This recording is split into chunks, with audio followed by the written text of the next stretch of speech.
അവസാനം എന്നെ ട്രോളിക്കാണ്ട് ഓരോരുത്തർ ഓരോന്നിങ്ങനെ ഇറക്കും. എന്താ പറയുക, അങ്ങനെ എന്നിട്ട് ഇത് അന്വേഷിക്കാൻ വേണ്ടിയിട്ടൊരു പോലീസ് ഉദ്യോഗസ്ഥൻ ഉണ്ടാവും, നിയോഗിക്കപ്പെടും. അപ്പോൾ അയാൾ എന്നിട്ട് ആ സ്കൂളിൽ, അപ്പോൾ അയാൾ കുട്ടി അവിടെ പഠിക്കുന്നുണ്ട്, ആ പോലീസ് ഉദ്യോഗസ്ഥൻ്റെ കുട്ടിയും ആ സ്കൂളിൽ പഠിക്കുന്നുണ്ട്. അപ്പോൾ ആ കുട്ടിയും ഈ അന്വേഷിക്കുന്ന അച്ഛനും തമ്മിൽ ഒരുപാട് പ്രശ്നങ്ങളുണ്ട്. അങ്ങനെ ഇയാളുടെ അന്വേഷണങ്ങളിങ്ങനെ പോകുന്ന സമയത്ത് ഇവർ തമ്മിൽ തീരെ കമ്മ്യൂണിക്കേഷനില്ല.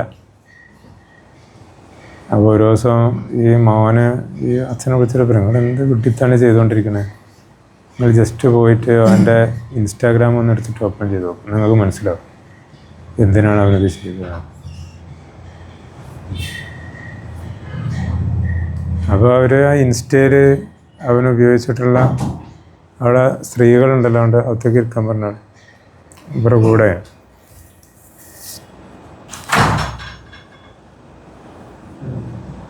ഇങ്ങോട്ട് പോര്, അകത്തേക്ക് പോരിട്ടാ, അങ്ങോട്ട് പോയിക്കോളൂ. ഉമ്മ ഉണ്ടോ, പെണ്ണുങ്ങളുണ്ടോ, സ്ത്രീകളാരുണ്ടോ? നിങ്ങൾ തന്നെ ഉള്ളൂ, നിങ്ങളൊപ്പം ഉള്ളവർ തന്നെ ഉള്ളൂ അല്ലേ?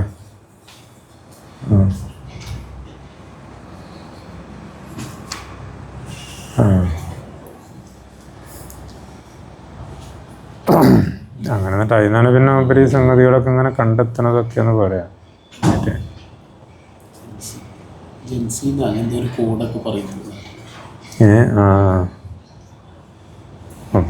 അതൊക്കെ ഇങ്ങനെ പറയാൻ വേണ്ടിയിട്ട് നല്ലോണം പഠിച്ചു വെച്ചാണ്, പറയാൻ വേണ്ടി പഠിച്ചു വെച്ചാണ്. ഇവർക്ക് അതങ്ങനെ ആവാനൊന്നും ഒരിക്കലും കഴിയില്ല. ഒരിക്കലും നമ്മൾക്ക് ഇതെല്ലാം കൂടി പഠിച്ചിട്ട് ചില ആൾക്കാർ അങ്ങനെ ആവാൻ നോക്കും. നമ്മളിങ്ങനെ ഡൈ ചെയ്ത് ഇൻസൈഡും ആക്കി ഇങ്ങനെയൊക്കെ ആക്കിക്കാണ്ട് പ്രായം കുറക്കാൻ ശ്രമിക്കണ മാതിരി ആളുകൾ, ഈ പുതിയ ആളുകളുടെ വിജ്ഞാനങ്ങളൊക്കെ പഠിച്ചുകൊണ്ട് ഇൻസ്റ്റാഗ്രാമും അതൊന്നും ഓല് പറയണ മാതിരിയൊക്കെ പറഞ്ഞാൽ അതുകൊണ്ടൊന്നും അയാൾ അതാവില്ല. അയാൾ ആ വയസ്സം തന്നെ ആയിരിക്കും, അതുകൊണ്ടൊന്നും ആവില്ല. കാരണം അത് അങ്ങനെ ആവാൻ കഴിയുന്നൊരു സംഗതിയല്ല. നിങ്ങൾ വേണമെങ്കിൽ പഠിച്ചു നോക്കി, നിങ്ങളുടെ കുട്ടീൻ്റെ ഒരിക്കലും ആവാൻ കഴിയില്ല, ഓരോ മാതിരി ആവാൻ കഴിയില്ല. ഓല് നമ്മൾ കൂട്ടത്തിലൊരു ഇടങ്ങാറായിട്ട് ഓല് കാണുള്ളൂ. ഈ ഒരു വയസ്സിനെ ഒരു ബുദ്ധിമുട്ടായിട്ട് ഓല് കാണുള്ളൂ. അതങ്ങനെ കാരണം അതങ്ങനെ ആവേണ്ട ഒരു കാര്യമല്ല, അതങ്ങനെ തന്നെ നിൽക്കേണ്ട ഒരു കാര്യം.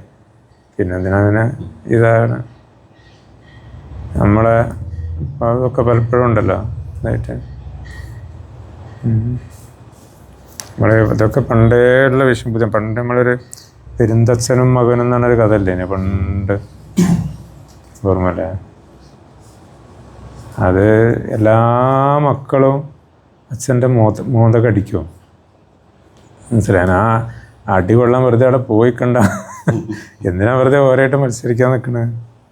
അതുപോലെ ഇതില്ല, ഞാൻ അങ്ങനെ അടിച്ചാൽ തന്നെ ആ കൈയൊന്ന് പിടിച്ച് മുത്തുക എന്നല്ലാതെ വേറെ അതിൻ്റെ അപ്പുറത്ത് വരെ ഇതാക്കാനൊന്നും അവരത് അങ്ങനെയുള്ളൊരു ഉദ്ദേശത്തിൽ ചെയ്യണതല്ല. വലൈക്കും അസ്സലാം. എന്താണ് കാക്ക ഒരു കുട്ടികളൊക്കെ അതിൻ്റെ ഉള്ളിൽ കയറി പോയിക്കണല്ലോ?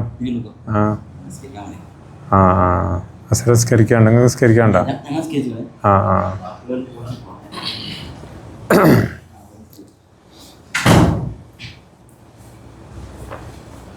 അവിടെ മുസല്ല ഉണ്ടാക്കുകയാണെങ്കിൽ അസറൊക്കെ ഉണ്ടോ?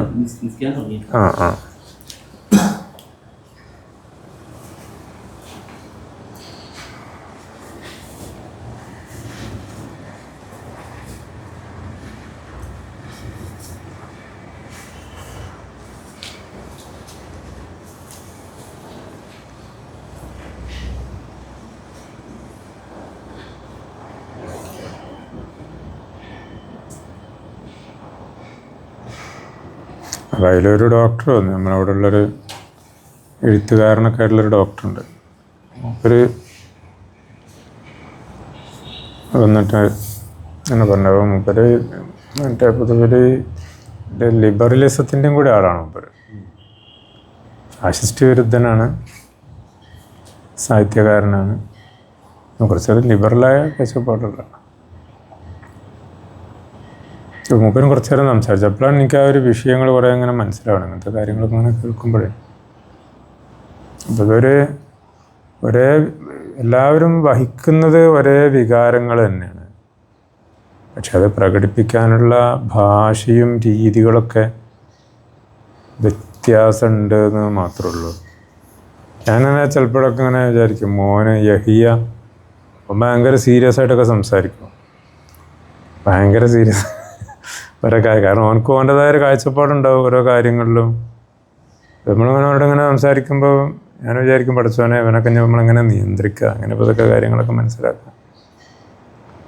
ഓനതാ പറയാനുള്ള അങ്ങനെ പറഞ്ഞതെന്നല്ലാതെ പിന്നെ കുറച്ച് കഴിഞ്ഞുണ്ടാകുമ്പോൾ പറഞ്ഞു ഇപ്പോൾ ഭയങ്കര പള്ളവേദന. അപ്പം ചെറിയ കുട്ടിയാണ്, ഓനങ്ങനെ വലിയ ആളായിട്ടൊന്നുമില്ല. അപ്പോൾ ആ പള്ളവേദന അത്ര പപ്പയോട് പള്ളവേദന നോക്കിയിട്ട് ഇപ്പോൾ കുറവുണ്ടോ? ഇപ്പോൾ കുറവുണ്ട്. അപ്പോൾ ആ പള്ളവേദന എന്താ വെച്ച് കഴിഞ്ഞാൽ ഓനെ ഞാനൊന്ന് ശ്രദ്ധിക്കണം, ഒന്ന് ഇവിടെയൊക്കെ ഒന്ന് അമർത്തി ഒന്ന് പരിഗണിക്കണം, മനസ്സിലായില്ലേ? അപ്പോൾ ഓന് ഈ പറയണമൊക്കെ എന്താണ്? പറയണമൊക്കെ വേറെന്തോ ആണ്. ഈ പറയണ വാക്കുകളെ നമ്മളങ്ങനെ പരിഗണിച്ചിട്ടേ, മനസ്സിലായില്ലേ? നീ നമ്മളുടേത് മാത്രമായിട്ടുള്ള ഒരു ജീവിതത്തിലൂടെ അല്ലല്ലോ നമ്മൾ പഠിക്കണത്. നമ്മൾ ഒരേ സമയം കുറേ ഈ സോഷ്യൽ മീഡിയ ഇതിലൂടെ മറ്റുള്ള കുറേ ആളുകളുടെ ഇതിലൂടെയൊക്കെ ഈ ആളുകളെ വിശകലനം ചെയ്യുന്നതിൻ്റെ ഒരു രീതി നമ്മളിങ്ങനെ പഠിക്കുകയാണല്ലോ. അതുകൊണ്ട് ഭയങ്കര പൊല്യൂട്ടഡാണ്, ഭയങ്കര മാലിന്യം കലർന്നിട്ടുണ്ടാവും നമ്മളുടെ മനസ്സിലാക്കലുകളിൽ. ഈ പെണ്ണുങ്ങൾ ഭാര്യമാർ സംസാരിക്കുമ്പോൾ ഭയങ്കര കടുത്ത വാക്കുകളൊക്കെ ഒരു പറയും. അപ്പോൾ നമ്മളെന്താണ്, നമ്മുടെ ഒരു പുരുഷ ബുദ്ധിക്ക് നമ്മളെന്താണ് ചിന്തിക്കുക എന്ന് വെച്ച് കഴിഞ്ഞാൽ, ഇങ്ങനൊക്കെ പറയണമെങ്കിൽ ഓളെ ഉള്ളിൽ എന്നോട് എത്രമാത്രം വെറുപ്പുണ്ടാവും എന്നൊക്കെ നമ്മളങ്ങനെ കാരണം നമ്മൾ അത്രയും വെറുപ്പുണ്ടെങ്കിൽ മാത്രമേ അങ്ങനത്തെ ഒരു വാക്ക് പറയുള്ളൂ. അപ്പോൾ ഓളെ കൊണ്ട് ഈ വാക്ക് ഇങ്ങനെ അവൾ പറഞ്ഞല്ലോ, ആ പറഞ്ഞ അത് നമ്മളവിടെ പിടിച്ചു വെക്കും, ഓർത്ത് വെക്കും. അങ്ങനെ പറയാൻ കഴിഞ്ഞിട്ടുണ്ടെങ്കിൽ ഇവളെന്തോന്ന് കാര്യമായിട്ട് തീരുമാനിക്കാതെ അവൾ ചിലപ്പോൾ എന്തായാലും രണ്ട് കൊല്ലം കൂടിയൊക്കെ എന്നെ ഒഴിവാക്കി പോകണമെന്നോ അങ്ങനൊക്കെ നമ്മൾ ചിന്തിക്കും. അതിലങ്ങനൊന്നും ഉണ്ടാവില്ല. അത് അവരുടെ ഒരു കാര്യങ്ങൾ പറയുമ്പം പറയണതിൻ്റെ ഒരു രീതിയും ഭാഷയും മാത്രമാണ്. കഴിയുന്നത് നമ്മൾ ഈ ദമ്പതികൾക്കിടയിൽ അവർ പറഞ്ഞ വാക്കുകൾ എടുത്തിട്ട് വീണ്ടും അവരെ ഓർമ്മാക്കരുത്. നമ്മൾ എപ്പോഴും ചിലപ്പോൾ അങ്ങനെ ചെയ്യുമ്പോൾ നമ്മൾ തന്നെയാണ് ഒരു പരാജയപ്പെടാം. അത് അവരെ മറപ്പിക്കുകയും ആ പറഞ്ഞു പോയതിൻ്റെ ആ സംഗതിയെ നമ്മൾ ഉണക്കുകയും ചെയ്യുകയാണ് വേണ്ടത്. അതിനങ്ങനെ തന്നെ ഓർമ്മപ്പെടുത്തിയിട്ട് എന്നാ എൻ്റെ മുമ്പ് എന്നോട് അങ്ങനെ പറഞ്ഞില്ലേ എന്നൊക്കെ പറഞ്ഞിട്ടേ. അപ്പം നമ്മളെ കുട്ടികളെ നമ്മൾക്കുണ്ടായിരുന്നത് പോലെ തന്നെ ആ ഒരു വാത്സല്യവും വികാരങ്ങളും സ്നേഹബന്ധവും സഹാനുഭൂതിയും ഒക്കെ ഉള്ളവരാണ് എന്ന് നമ്മൾ ഒന്നാമത് മനസ്സിലാക്കുക. എന്നിട്ട് പിന്നെ അവരുടെ ഈ സംഗതികളൊക്കെ എന്നിട്ടാക്കെ പഠിക്കണത്. കാരണം എന്ന് വെച്ചാൽ ഇങ്ങനെ കുറേ പഠനങ്ങളുടെയൊക്കെ ഭാഗമായിട്ട് കുട്ടികൾ അങ്ങനെ കിടക്കുന്നുണ്ടെങ്കിൽ അതിൻ്റെ അർത്ഥം ഇങ്ങനെയാണ്, ഇങ്ങനെ പ്രതികരിക്കണമെങ്കിൽ അതിൻ്റെ അർത്ഥം അതാണെന്നൊക്കെ പറഞ്ഞിട്ട് ഇതൊക്കെ വെച്ചിട്ട് നമ്മൾ കുട്ടികളെ വിലയിരുത്താനും ഇതാക്കാനൊക്കെ പോയാൽ. ഇവരെ ക്ലാസ്സിൻ്റെ ശേഷം എനിക്ക് കിട്ടിയൊരു ഇതെന്താ അറിയോ ഉദവി, നമ്മൾ നല്ലോണം കേൾക്കണം എന്നുള്ളത് മനസ്സിലായി. കുട്ടികൾ പറയണത് നമ്മൾ കേൾക്കലില്ലല്ലോ. കുട്ടികൾ സംസാരിക്കണത് ഓല് ഉദ്ദേശിക്കുന്നത് അതാണ്. ഓല് പറയണത് നമ്മളിങ്ങനെ പറയണോല് ഓല് കേൾക്കണോല്. നമ്മളാകെ കുട്ടികളെ നോക്കലെന്താണ്, അനുസരിക്കണ്ടോ, പറഞ്ഞത് ചെയ്തുകണോ, ഇങ്ങനത്തെ സംഗതികൾക്ക് വേണ്ടി മാത്രമല്ലേ.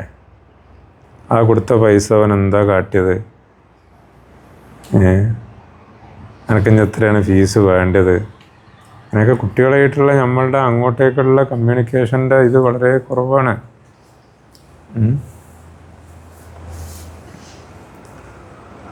കേട്ടാ തീരുന്ന കുറേ സംഗതികൾ. അങ്ങനെ എന്നിട്ട് ഇവരെ കാണിച്ച സിനിമയിൽ ഏറ്റവും ലാസ്റ്റ് എന്താ വെച്ചാൽ ആ കുട്ടീൻ്റെ അച്ഛന് ഈ കുട്ടിയെ അവൻ്റെ ഇങ്ങനെ കൊലപാതകം ഇവൻ സമ്മതിക്കും, ഞാനങ്ങനെ കൊന്നിട്ടുണ്ട്, അതോടുകൂടി അവന് ശിക്ഷ വിധിക്കും എന്നിട്ട് ആ വിധി കഴിഞ്ഞ് ഈ അച്ഛന് ഈ കുട്ടീസരായിട്ട് കിടന്നുറങ്ങുന്ന റൂമിലേക്ക് കയറി വന്നിട്ട് ഇങ്ങനെ പൊട്ടിക്കരയാണ്. അപ്പോൾ ഇവൻ്റെ കട്ടിൽമേൽ ഒരു ഒരു ഡോളുണ്ട്. ആ ഡോളിനെ കെട്ടിപ്പിടിച്ചിട്ടാണ് അവന് കിടക്കൽ സ്ഥിരമായിട്ട്. അപ്പോൾ ഞാനങ്ങനെ നോക്കാം, നമ്മുടെ കുട്ടികളടുത്തൊക്കെ ഉണ്ട് ഓരോ ഡോള്. ഞാൻ ഓനിപ്പോൾ 24 വയസ്സായില്ല, ഓൻ എന്തിനാ ഒരു പാവക്കുട്ടി നിങ്ങളോട് ഉണ്ടെന്ന് എനിക്കറിയില്ല. കുട്ടിയൊക്കെ ഉറങ്ങുമ്പോൾ ആൺകുട്ടിയാണ്. അതേമാതിരി മോളെടുത്തുണ്ട്, മോളെ റൂമിലുണ്ട് ഒരു ഡോള്. അവർക്ക് അങ്ങനെ ഒരു ഇതിനെ അപ്പം മൂപ്പരുന്നിട്ട് ആ ഡോളിനെ അങ്ങനെ നല്ലവണ്ണം തൽക്കണിമ കടത്തിയിട്ട് ഇങ്ങനെ പുതപ്പ് മൂടി കൊടുത്തിട്ട് മൂപ്പര് എനിക്ക് കുറച്ചും കൂടി നല്ല ഒരു വാപ്പയാവേനു എന്നിങ്ങനെ കരഞ്ഞിട്ട് മൂപ്പരിങ്ങനെ ഇറങ്ങി പോവാണ് ഇതായിട്ട്. നമ്മൾ പോയി നോക്കല്ല, നമ്മളൊക്കെ വരുമ്പോൾ കുട്ടിക്ക് മുകളിലാണ് കിടക്കലോ ആണ്. നമ്മൾ താഴത്തുനിന്ന് ചിലപ്പോൾ ഫോൺ വിളിക്കും, ഇങ്ങോട്ട് വാന്നറിയും, ഇറങ്ങി വാന്നറിയും. നമ്മളങ്ങനെ പോയി നോക്കേ. ഒരാളെ വർക്ക് ചെയ്യുമ്പോൾ അവിടെ കുറച്ച് നേരം അവിടെ കെട്ടുമ്പോൾ കിടക്കേ, വർത്താനം പറയേ, ഒന്നും നമ്മൾ ചെയ്യലില്ല. നമ്മൾ ചെയ്യുമ്പം ചെല്ലുമ്പോൾ ഒരു സ്ക്രീനിൽ എന്താണുള്ളത് മാറ്റിയിട്ട് പോലെ അത് വേറെന്തെങ്കിലും വേണ്ടാത്തതായിട്ടല്ല. കാരണം നമ്മൾ എന്ത് കണ്ടാലും ചീത്ത അറിയാം. അതുകൊണ്ട് വെറുതെ എന്തിനാ ചീത്ത അറിയിക്കണമെന്ന് വിചാരിച്ചിട്ട് ഓനത് മാറ്റിയിട്ട് ഓനക്ക് വെറുതെ പഠിക്കുകയാണെന്ന് വരുത്തി തീർക്കാൻ. അപ്പോൾ അതിന് ഒരു ഭയങ്കര നമുക്ക് മനസ്സിലാവാൻ എന്തോ ചെയ്തു, പക്ഷെ എന്താ ചെയ്തതെന്ന് നമുക്ക് മനസ്സിലാവില്ല.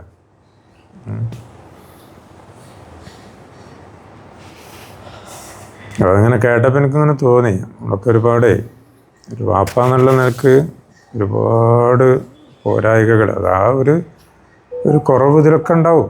ഭർത്താവ് എന്നുള്ളതിലും ഉണ്ടാവും, മകൻ എന്നുള്ളതിലൊക്കെ ഉണ്ടാവും.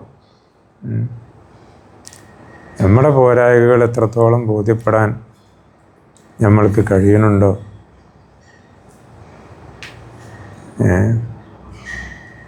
അതിനുള്ളതാണ് ഞാൻ പണ്ട് എന്നോടേ അസർഫലിയ എന്നോട് ഒരാൾ ചോദിച്ചു, ഞാൻ ബയ്യത്ത് ചെയ്തപ്പോൾ എൻ്റെ തൊട്ട ബാക്കിൽ വേറൊരാൾ ബയ്യത്ത് ചെയ്തിന്. ഇങ്ങനൊരു ബന്ധമില്ല. ബയ്യത്ത് ചെയ്തിട്ടുണ്ടപ്പോൾ മൂപ്പർക്കും ഭയങ്കര പിറ്റേന്ന് എന്നോട് ഞാൻ എനിക്കും വേണം ബയ്യത്ത് എന്നൊക്കെ പറഞ്ഞിട്ട് മൂപ്പരോട് വന്നിട്ട് ബയ്യത്ത് ചെയ്ത് പോയി. അങ്ങനെ ഞാൻ ക്ലാസ്സിനൊക്കെ പോകുമ്പോൾ കിടക്കും, മൂപ്പരും വരലുണ്ട്. മൂപ്പര് വരവ് കുറവാണ്, ഞാൻ സ്ഥിരമായിട്ട് ഭയങ്കര ഇതായിട്ടൊക്കെ പോകും. അങ്ങനെ കുറേ ദിവസം കഴിഞ്ഞിട്ട് ഒരു ദിവസം ഇങ്ങനെ പോകുമ്പോൾ അന്നൊക്കെ സ്കൂട്ടറാണ്. എന്നോട് ചോദിച്ച്, നിങ്ങൾക്ക് ബയ്യത്തൊക്കെ ചെയ്തിട്ട് റാഹത്തല്ലേ, നിങ്ങൾക്ക് എന്താണ് ഒരു ഗുണം കിട്ടിയത്, ഒരു മെച്ചം കിട്ടിയത് എന്താണ് എന്ന് ചോദിച്ചു. അപ്പോൾ ഞാൻ പറഞ്ഞു, ഞാനിപ്പോൾ എൻ്റെ അടുത്ത് വരുന്ന തെറ്റുകളെ പറ്റിയിട്ട് വളരെ ബോധവാനാണ്. എത്ര തെറ്റുകളും വീഴ്ചകളാണ് എൻ്റെ അടുത്ത് വന്നുകൊണ്ടിരിക്കുന്നത് എന്നതിനെക്കുറിച്ചിട്ട് ഉള്ള ഇത് മൂപ്പറിനോട് പറഞ്ഞു, ഞാൻ വളരെ റാഹത്താണ്, ഇന്ത്യക്ക് ഇപ്പോൾ ഒരു തെറ്റില്ല, എല്ലാ തെറ്റുന്നു ഞാൻ ഒഴിവായി. എനിക്ക് മനസ്സിലായി മൂപ്പർ എന്താണ് പറയുന്നത് എന്ന്. അതായത് മൂപ്പര് തെറ്റ് ചെയ്യണവന്, തെറ്റ് പിന്നെ നിസ്സാരമാക്കണവനാണെന്നല്ല പറയണേ, ഞാൻ തെറ്റ് കൂടുതൽ ചെയ്യാൻ തുടങ്ങി എന്നുമല്ല പറയണേ. രണ്ടാളും ഒരേ സംഗതിയാണ് പറയണേ. മൂപ്പര് നോക്കുമ്പോൾ മൂപ്പര് പണ്ട് ചിലപ്പോൾ നിസ്കാരം ഒഴിവാകുന്ന ആളായിരിക്കും, മൂപ്പര് നിസ്കരിക്കുന്നുണ്ട്, വേറെ എന്തെങ്കിലുമൊക്കെ ദുശ്ശീലങ്ങളോ അധാർമികമായ കാര്യങ്ങളൊക്കെ ഉണ്ടായിരുന്ന ആളായിരിക്കും, അതൊക്കെ മൂപ്പർക്ക് ഒഴിവായിക്കണേ. നമ്മൾ തെറ്റുകളെക്കുറിച്ചിട്ട് കുറേ കൂടെ സൂക്ഷ്മമായി ഒരാൾ അറിയാൻ തുടങ്ങിയാൽ തെറ്റുകൾ എങ്ങനെ നോക്കിയാലും നമ്മൾക്ക് കൂടുതൽ എടുക്കാനേ ആസർക്ക് ഉണ്ടാവുള്ളൂ. ഞാനിതിനെപ്പറ്റി പറയും, എന്തിനാ നിങ്ങൾക്ക് ഈ ത്വരീഖത്തും സൂഫീസൊക്കെ വേണ്ടിയെന്നു വെച്ച് കഴിഞ്ഞാൽ, നമ്മൾ നന്നാവണമെങ്കിൽ അത്രത്തോളം വേണ്ടി വന്നു എന്ന് അതിനെക്കുറിച്ച് പറയാനുള്ളൂ. അതല്ലാതെ നമ്മളെന്തൊരു വലിയൊരു മഹത്തായൊരു സ്ഥാനം കൊണ്ട് നമുക്ക് അങ്ങനെ കിട്ടി എന്നൊന്നല്ല. വേറെ എന്ത് കാട്ടിയിട്ടൊന്നും നന്നാകണില്ല. ഇതിങ്ങനെ ഈ നിലക്കേ അത്രയും മോശം സാധനം സൈഫത്, ഇത്രയും മോശമായൊരു സാധനമായതുകൊണ്ട് അത് നന്നാവാൻ എന്ത് വേണ്ടി വന്ന് ഇങ്ങനെയുള്ള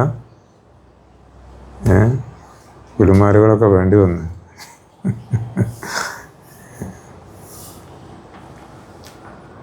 അതെന്ന് പറഞ്ഞില്ലേ ലോകത്ത് എൻ്റെ ഇവിടെ നിന്ന് ചോദിച്ചു ഇന്നേ വരെ ഒരു തെറ്റും ചെയ്യാത്ത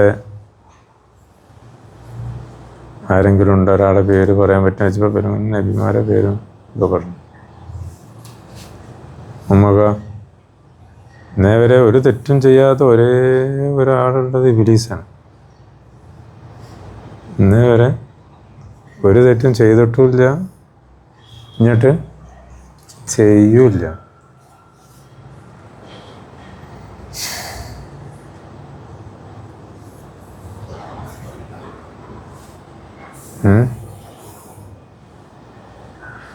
ഇന്നേ വരെ ഇബ്ലീസ് എന്ത് ചെയ്തിട്ടില്ല, ഒരു തെറ്റും ചെയ്തിട്ടില്ല, തെറ്റ് ചെയ്യൂല. കാരണം എന്താ വെച്ചാൽ പോകാൻ സമ്മതിക്കൂല. തെറ്റെന്ന് പറഞ്ഞാൽ ഒരാൾക്ക് തെറ്റാന്ന് തോന്നണ്ടേ, എന്നാലേ തെറ്റാവുള്ളൂ. ബാക്കിയുള്ളവർക്ക് ഇബ്ലീസ് ഒരിക്കലും തെറ്റ് ചെയ്തിട്ടില്ലല്ലോ. ഇബ്ലീസ് വഴികേടിലേക്ക് ക്ഷണിക്കണുണ്ടോ? ഇബ്ലീസ് മനസ്സിലാക്കിയ ശരിയായ വഴിയിലേക്കാണ് ഇബ്ലീസ് ക്ഷണിക്കുന്നത്. വഴികേടിലേക്ക് ഇബ്ലീസ് ക്ഷണിക്കുന്നില്ല. വഴി തെറ്റിക്കുന്നുണ്ടോ ഇബ്ലീസ്? ഇബ്ലീസ് നേരായ വഴിക്കല്ലേ? അല്ല, എന്താ നിങ്ങൾ പറയണേ? ആ, നേരായ വഴിക്കാണ്.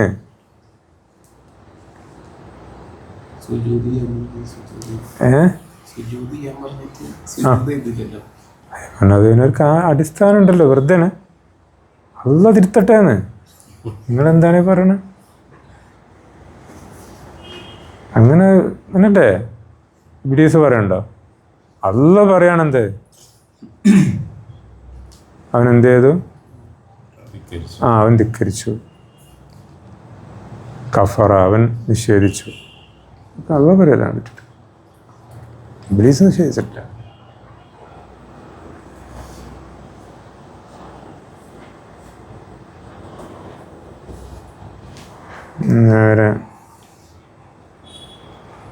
ഇത് പൊതുവിൽ ഇതിനെ അറിയാൻ കഴിയാൻ നമ്മളൊരു കുടുംബം ഇതൊക്കെ നോക്കുകയാണെങ്കിലേ ഭർത്താവ് പൊതുവിൽ ഇങ്ങനത്തെ ഒരാളായിരിക്കും.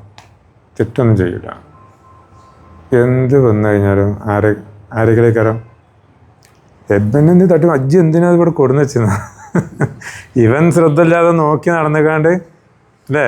ചിലപ്പോൾ അങ്ങനെ പറഞ്ഞില്ല. ചിലപ്പോൾ കുട്ടികളൊക്കെ ഉള്ളതുകൊണ്ട്, ഇപ്പോൾ കുട്ടികളൊക്കെ ഭയങ്കര ജനാധിപത്യ മര്യാദയാണ് ഓലും കൂടി ഉള്ളതുകൊണ്ട് കുട്ടികളൊക്കെ വലുതായല്ലോ. അപ്പോൾ പഴയമാർ അങ്ങനെ അങ്ങോട്ട് പക്ഷെ എന്നാലും പെട്ടെന്ന് നമ്മളെ മനസ്സിൽ ഞാനങ്ങനെ ഒരേ നിലക്ക് ഞാൻ ഈ ഇബ്ലീസിനെ കണ്ടുപിടിച്ചതാണ്. അതല്ലാതെ മറ്റേ എവിടുന്നെങ്കിലും ആരെയും കൊടുന്ന് കാട്ടി തന്നൊന്നല്ല. എന്തെങ്കിലും ഒരു അബദ്ധം പറ്റിയാൽ അതിൻ്റെ കാരണം ഞാനല്ലാത്ത വേറെ ആരാന്നാണ് ഒന്നാമത്തെ ചിന്ത. അതേകാരം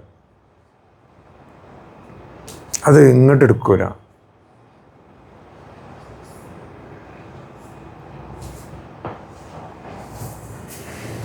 എന്ത് സംഗതിയായിക്കോട്ടെ, അത് നിങ്ങൾ നോക്കിയൊക്കെ ഉണ്ട്.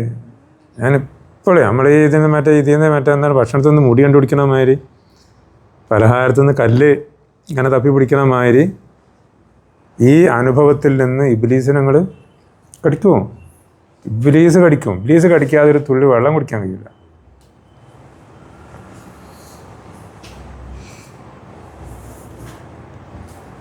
ഇബ്ലീസിനെ പറ്റി പറഞ്ഞില്ലേ, ബിസ്മി അല്ലാതെ കുടിച്ചാൽ കൂട്ടത്തിൽ ഓനും കുടിക്കും.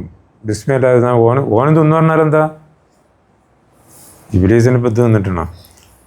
ഓനും തിന്നും എന്ന് പറയാൻ എന്താ? ആ തിന്നൽ കൊണ്ട്, ആ കഴിക്കൽ കൊണ്ട് നിനക്ക് ലഭിക്കേണ്ടിയിരുന്നത് എന്താണോ അതിൽ നിനക്ക് ഇബ്ലീസിനെ കടിക്കുന്നതാണ്.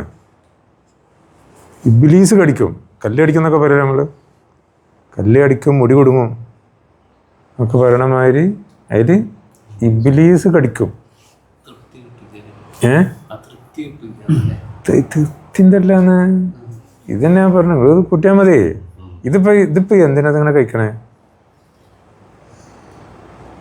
അത് ഞാൻ പറഞ്ഞുതരാം. ഇതിപ്പോൾ എന്തിനാ നിങ്ങനെ കഴിക്കണേ? കഴിപ്പിക്കണമെന്ന് അറിയാനാണ്. വേറൊരു ലക്ഷ്യമില്ല. എന്നാൽ അതിൻ്റെ ഒരു തരി ഇവന് കിട്ടിയിട്ടുണ്ടാവില്ല. നിന്നെക്കൊണ്ട് ആഹാരം കഴിപ്പിക്കുക എന്ന് പറഞ്ഞ ഒരു സാധനം ഇത് എന്തിനാണ്?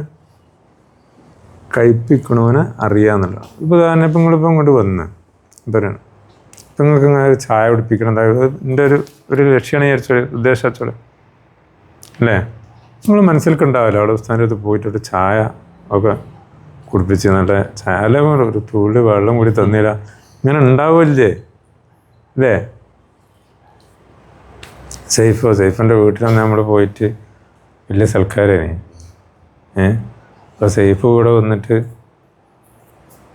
സൈഫ് ഇങ്ങനെ പറയാം, പെണ്ണുങ്ങൾ പോയിട്ട് പെണ്ണോട് ചോദിക്കല്ലോ അതെന്താണ് അവിടെ കോളൊക്കെ ഞാൻ പറയണേ കേൾക്കൂലേ. അത് സൈഫ് പറയുന്നത് ചായ ഞങ്ങൾ കടയിൽ പോയി ചായ പിടിച്ച് കടയിൽ നിന്ന് ചായ പിടിച്ച്, അതും മെഷീൻ ചായ. മെഷീൻ ചായ ആണോ ചില അഭിപ്രായ വ്യത്യാസം ഉണ്ട്, എന്നാലും ഞാൻ മെഷീൻ ചായ കുടിപ്പിച്ചിട്ട് ചായയൊക്കെ സ്ഥിരം പരിചയമുള്ളവരൊന്നും കുടിപ്പിച്ചിട്ടുണ്ട്.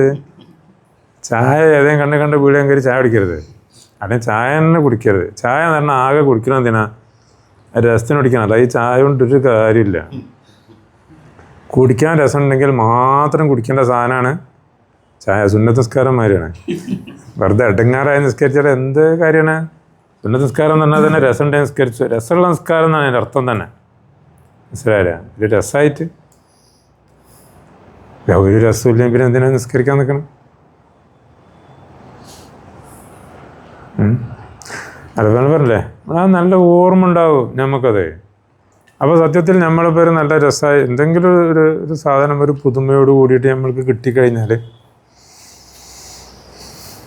നമ്മളതിനെന്ത് ചെയ്യും, ആ തന്നവനെ മാത്രമായിരിക്കും അത് കഴിഞ്ഞാൽ നമ്മിലത് ബാക്കിയുണ്ടാവുക. ആരത് തന്നത് അല്ലേ. ഇപ്പോൾ ഏതൊരു നല്ല പീടിയെ ചൊല്ലു, നല്ലൊരു പീടിയെ കൊണ്ടുപോയിട്ട് ഞാൻ നിങ്ങളെ കുടിപ്പിച്ച്, വേറെ എവിടെയും കൊണ്ടുപോയില്ല, അവിടെ തന്നെ കൊണ്ടുപോയി അവിടുത്തെ നല്ല എൻ്റെ മനസ്സിലുണ്ടാവും അവിടെ നിന്ന് ആ സാധനം നിങ്ങൾ കുടിക്കുമ്പോൾ അങ്ങനെ ഉണ്ട്. എൻ്റെ പേരിൽ ഉണ്ടാക്കിയൊന്നല്ല, ഞങ്ങൾ നല്ലൊരു ചായപ്പീടിയിൽ കൊണ്ടുപോയി എന്നുള്ളൂ. അങ്ങനെ ഉണ്ടാവില്ലേ. നിങ്ങളിപ്പോൾ നിങ്ങളെ കുറച്ച് ചങ്ങന്മാരായിട്ടൊക്കെ വന്നിട്ട് ഇവിടെ അങ്ങനെ കറങ്ങണ ഏതൊരു സ്ഥലത്ത് കൊണ്ടുപോയി നിങ്ങളിങ്ങനെ പോകുമ്പോൾ നിങ്ങളെന്തെങ്കിലും സ്വന്തം കടയിൽ കൊണ്ടുപോകണം മാതിരിയാണേ. അപ്പോൾ എന്നിട്ട് ഓരോട് പറയും മറ്റേ അത് ഇതെന്നൊക്കെ, ഇവിടുത്തെ സ്പെഷ്യൽ ഐറ്റം ഇതാണ് എന്നൊക്കെ കൊണ്ട് ഓലൊക്കെ തിന്നുമ്പോൾ നിങ്ങളിങ്ങനെ നോക്കും. നിങ്ങൾക്ക് അതിൻ്റെ വലിയ രസമൊന്നും ഉണ്ടാവില്ല. രസം ഉണ്ടാവില്ല എന്നല്ല, ഇത് എങ്ങനെ ഓൽക്ക് തിന്നാൻ കൊടുത്ത സാധനം എങ്ങനെ ഉണ്ട് എന്നാണ് നിങ്ങൾ നോക്കണം. അല്ല നിങ്ങൾക്ക് തിന്നാൻ കിട്ടിയ സാധനം എങ്ങനെ ഉണ്ട് എന്നല്ല. ഇതാണ് അള്ളാഹ് തിന്നൂല എന്ന് പറഞ്ഞത്.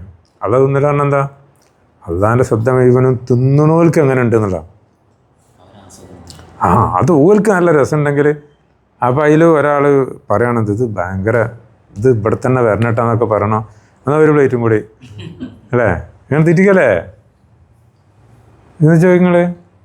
അപ്പോൾ നിങ്ങൾ ആ ഒരു പ്ലേറ്റും കൂടി ഇതായിട്ട് ഇപ്പോൾ നിങ്ങൾ തോന്നുന്നുണ്ട് അത് വലിയ ഇങ്ങനെ തോന്നുക ചോദിച്ചോ നിങ്ങൾക്ക്, എന്ത് ഇത് വലിയ രസം ഉണ്ടായാലും ഇറ്റങ്ങളെല്ലാം കൂടി കുറേ തിന്നാലുണ്ട്, കുറേ കായ് പോകും എന്നൊന്നും നിങ്ങൾ ചിന്തിക്കണില്ലല്ലോ.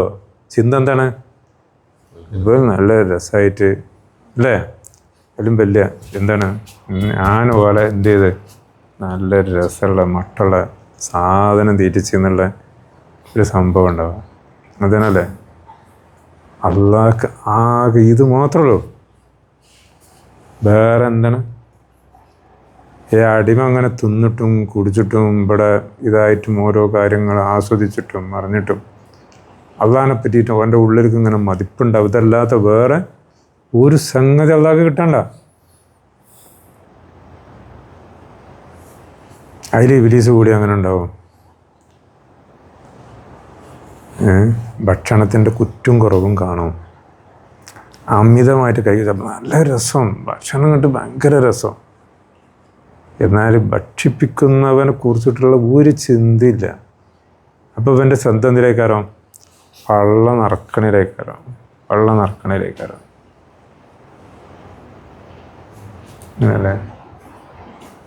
നമ്മൾ ഈ സാധാരണ ഇതൊക്കെ ഈ ചായപ്പീടികകളിലും ഇതിലൊക്കെ അസലപ്പോലെ ഈ പ്രേമിക്കണ ആൾക്കാരുണ്ടാവില്ലേ, ഐറ്റങ്ങളേക്കാരും ഈ തോനെ ഈ ചായപ്പീടികയിൽ ഇങ്ങനെ പോയി കഴിഞ്ഞാൽ അപ്പുറം ഇപ്പുറം ഇരുന്ന് കണ്ട് ഇങ്ങനെ തിന്നലേക്കാരും, മനസ്സിലായില്ലേ. അതുപോലെ ഒരിക്കലും പോണത് എന്തിനല്ല, പള്ളർക്കം പോവല്ല. ഓൾക്കുണ്ടാക്കും അവിടെ ഇങ്ങനെ ഇരുന്ന് കണ്ട് ഇതിങ്ങനെ രേശിച്ച് അത് രേശമ്പം തിന്നാൽ ബാക്കി പോകാൻ തിന്നണം. വരുമ്പോൾ തന്നെ ഇവിടെ ഒന്നാരി എടുത്ത് കാണാണ്ട് തിന്നാണ്ട് കൈ ഉടച്ചാൽ അങ്ങനെ ഉണ്ടാവും. അതിന് പോയതല്ലല്ലോ അതല്ലല്ലോ അവിടെ പോയ ഇത് ഉദ്ദേശം അതല്ലല്ലോ. ഇത്രേ ഉള്ളൂ. അപ്പോൾ ബിസ്മി എന്ന് പറഞ്ഞാൽ എന്താ? ഓളിപ്പോൾ എന്താ കാട്ടി? ഓള് ബിസ്മി അല്ലാതെ ബിസ്മി എന്ന് പറഞ്ഞു കഴിഞ്ഞാൽ ഇപ്പുറത്തിരിക്കണോ എന്നിട്ടൊരു ബന്ധം ഉണ്ടാവലാണെന്ത് ബിസ്മി അല്ല എന്ന് പറഞ്ഞാൽ എന്താ സാധനം? എന്താ? ഓനും കൂടി കൂട്ടുക എന്നാണ്. ഓനും കൂടി കൂട്ടുക. ബിസ്മി എവിടുന്നാ തുടങ്ങണേ? ബിസ്മി തുടങ്ങണത് നല്ല കാര്യങ്ങൾ ചെയ്ത് തുടങ്ങുമ്പോൾ അവിടെ തുടങ്ങണമല്ല. ബിസ്മി അല്ലേ ആദ്യം എവിടെ നിന്ന് തുടങ്ങണോ? ഈ അടക്കമില്ല എന്നുള്ളിടത്തുനിന്ന് തുടങ്ങണം. ആദ്യം തിന്നാനുള്ളോ ഉണ്ടാവട്ടെ, എന്നിട്ടല്ലേ തിന്നല്. തിന്നാൻ തുടങ്ങുമ്പോൾ തുടങ്ങണമല്ല ബിസ്മി. തിന്നണോനുണ്ടായി തുടങ്ങണോടുന്ന് വരണെന്തേ? ബിസ്മി. സ്വയം ഇല്ലാത്ത ഞാനങ്ങനെ ഇപ്പം ഇങ്ങനെ തിന്നാൻ പറ്റിയ കോലത്തിൽ ഇവിടെ ഇങ്ങനെ കാര്യങ്ങൾ തിന്നത് എങ്ങനെ നടക്കണം ആയിട്ട് വേണം. അതിന് അത് കിട്ടണില്ലെങ്കിൽ സൈത്താനോൻ്റെ കൂടെ തിന്നുന്നുണ്ടെന്ന് അത് കടിക്കും അതിൽ. പിന്നെ അധികം തിന്നലുണ്ടാവും അല്ലേ? എൻ്റെ പാത്രത്തിൽ നിന്ന് വേറെ ഒരാളും കൂടി തിന്നാൻ നോക്കിയാലും എനിക്ക് ഇഷ്ടമുണ്ടാവില്ല. വേറെ ഒരാളോട് തിന്നാൻ നോക്കുമ്പോൾ ആരെയും വരുമ്പോഴത്തേനും അവനെ സ്പെഷ്യലൊക്കെ ഉണ്ട് രസം നീക്കി വെക്കും. അപ്പോൾ ഇവൻ്റെ ചങ്ങായി അപ്പുറം വന്നിരുന്ന് വിചാരിച്ചോ, ഇവൻ എന്തോ ഒരു കാര്യമായിട്ട് സ്പെഷ്യലൊക്കെ നല്ല മട്ടത്തിൽ കഴിക്കാൻ വേണ്ടിയിട്ട് പോയിരുന്നതാണ്. അപ്പോൾ ഇവൻ്റെ ചങ്ങായി അപ്പുറം വന്നിരുന്നിട്ട് ഓനാണെങ്കിൽ വെറും ചോറ് മാത്രം പറഞ്ഞു. ഇവൻ്റെ അത് കണ്ടിട്ടേ ഇവൻ്റെ രസം ഇങ്ങോട്ട് ഇവിടെ ഇവനക്ക് ആകെ അസ്വസ്ഥമാവും. ആകെ ഇപ്പം എന്താ ഉള്ളത്? ഇവൻ ആസ്വദിക്കണ ഒരു രുചി മറ്റവനും കൂടി ആസ്വദിക്കുന്നുള്ള ഒരു വിഷയം മാത്രമേ ഇപ്പോൾ ഇതിലുള്ളൂ. ഇവൻ്റെ മനസ്സിലുള്ള സ്വസ്ഥത മിമ്മനും ഇതേക്കാരോ. ഓനത് എത്ര തിന്ന് ഓൻ പിന്നെടുത്ത് അല്ലേ? അത് ആസ്വദിക്കാൻ കഴിയുകയാണെങ്കിലോ നമ്മൾ ഈ കല്യാണത്തിനൊക്കെ ഉണ്ടാവും ചിലപ്പോൾ. അത് കല്യാണത്തിനൊക്കെ നമ്മൾ പോകുമ്പോൾ ഈ മസാല ഒരു പ്ലേറ്റിലേക്കാരോ അല്ലേ? ഇവിടെ ഹൈദരാബാദിലൊക്കെ പോകുമ്പോൾ നോക്കേണ്ടത് അല്ലേ? അവിടെ ചോറിൻ്റെ മുകളിൽ ഈ ഇറച്ചി കൊടുക്കും. ഈ അപ്പുറത്തേക്കുള്ള അവിടെ നാട്ടുകാരൊക്കെ ഇറച്ചി മാത്രം ഉണ്ട് തട്ട് ഒന്നായിട്ട്. പിന്നെ അതിൽ ഇറച്ചില്ല. പിന്നെ അപ്പുറത്ത് ഇരിക്കുന്നവർക്കൊന്നും അല്ലേ കാണല്ലേ? ഇതാണ്ട് അംഗീകാരണത. അതോടെ പിന്നെ ഇവനെന്തായി? ഇവനാകെ അസ്വസ്ഥനായി. മറ്റവനോ എന്നിട്ട് ഈ ഇറച്ചി എല്ലാം കൂടി ഇതിക്കൊണ്ട് തട്ടിക്കാണ്ട് ബിസ്മില്ലാഹി റഹ്മാൻ റഹീം കൊണ്ട് എന്താ കാര്യം? എന്ത് ബിസ്മിയാണ്? അപ്പം ബിസ്മി അല്ല എന്ന് പറഞ്ഞു കഴിഞ്ഞാൽ അല്ലേ അള്ളാനെയും കൂട്ടി തിന്നാണ്. അള്ളാനെ തിന്നാൻ കൂട്ടണതിന് പറയണ പേരാണെന്ത്? ബിസ്മി. തിന്നാന്നല്ല, എന്ത് കാര്യം ചെയ്യണേൽക്കും ഓനെ കൂട്ടണേനാണെന്ത്? ഓനെ കൂട്ടാതെ ഓനും കൂടി ഇല്ലാതെ ഓനും കൂടി കൂട്ടാതെ എന്നെ കൊണ്ടൊന്നും കഴിയൂലെന്നാണ്. എന്നെ കൊണ്ട് നടക്കൂല അല്ലേ?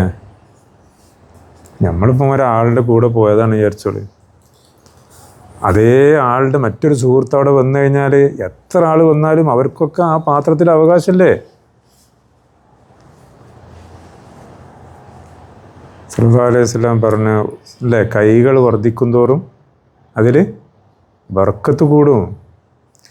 ഒരാൾക്കുള്ള ഭക്ഷണം 2 ആൾക്ക് മതിയായതാണ്, 2 ആളത് 3 ആൾക്ക് മതിയായതാണ്. അതിന് എത്ര വേണമെങ്കിലും അത് മതിയായതാണ്.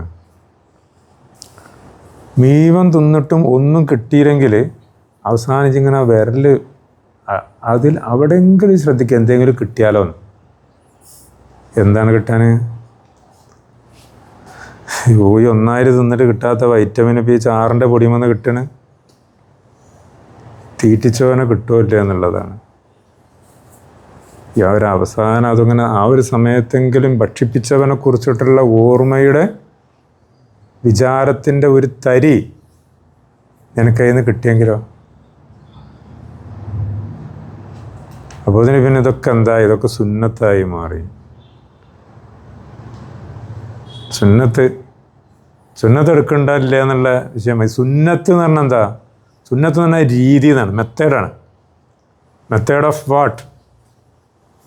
Method of knowing Allah. സല്ലല്ലാഹു അലൈഹി വസല്ലം അള്ളാനെ അറിയുന്നതിനെടുത്ത രീതികളാണെന്ത്? അവരുടെ സുന്നത്തുകൾ. ആ സുന്നത്ത് ഇങ്ങനെ എടുക്കുമ്പോൾ അതിന് എന്ത് കിട്ടണം അല്ലേ? നമ്മളൊരു ജ്യൂസ് കുടിക്കുമ്പോൾ സ്ട്രോ എന്നുള്ള എന്താണ്? ഒരു മെത്തേഡുണ്ട്. അത് വലിച്ചുമ്പോൾ കിട്ടണ്ടേ? കിട്ടണില്ലെങ്കിൽ ഇങ്ങനെ വെറുതെ വലിച്ചിട്ട് എന്താ ഈ സ്ട്രോ കുട്ടികൾക്കൊക്കെ ഇപ്പോൾ ഗുളിക കൊണ്ടു കൊടുക്കുമ്പോൾ ഇവർ ആദ്യം തന്നെ സ്ട്രോ കൊണ്ട് കടിച്ചു. പിന്നെ അതിനൊന്നും കിട്ടൂല, വരൂല. കുട്ടി ഇങ്ങനെ വലിച്ചുണ്ടാവും. വരുമോ? വരൂലല്ലോ. സുന്നത്ത് അല്ലേ, അതൊരു രീതിയാണ്. ആ രീതിയിലൂടെ അത് കിട്ടുന്നുണ്ടെന്ന് ഉറപ്പ് വരുത്തണ്ടേ. അപ്പോഴല്ലേ ആ രീതി കൊണ്ട് അതിൻ്റെ ഫലം ഒരാൾക്ക് സിദ്ധിക്കുള്ളൂ.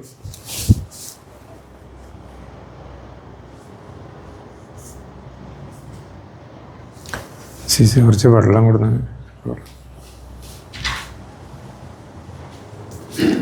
ഒതെടുക്കാനുള്ളവരുണ്ടെങ്കിലേ ഒന്ന് പഠിപ്പിച്ചോളിട്ടോ. കൊടുക്കാനായാലോ.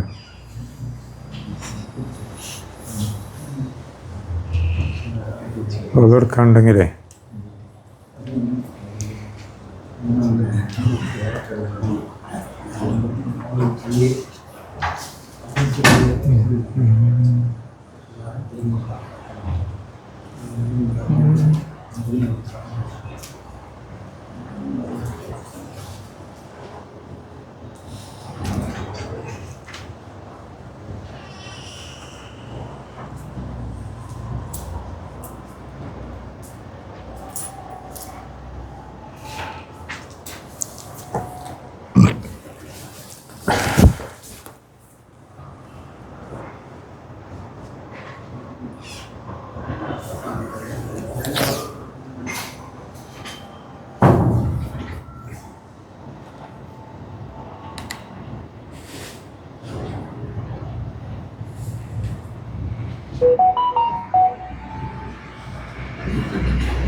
ഷബാബിൻ്റെ ഓക്കെ.